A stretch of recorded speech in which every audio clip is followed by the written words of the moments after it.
Ötən il biz həm də qızıl ehtiyaclarımızı artırmaq üçün strateji qərar qəbul etdik.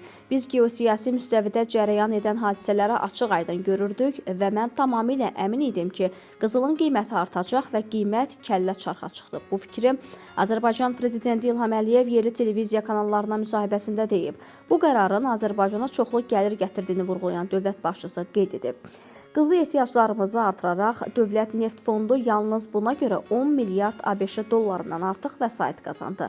Lakin qızılın qiyməti aşağı düşərsə, əlbəttə ki, bizim ehtiyaclarımız da azalacaq. Beləliklə, bugün bizim ehtiyaclarımız hər gün dəyişir. Bugün ola bilsin 84 və ya 83 milyarddır. Sabah 85 olacaq. Buna baxmayaraq, bu dünyada adam başına düşən ehtiyatlar nöqteyi nəzərindən istənilən ölkədə olan ən yüksək göstəricilərdən biridir.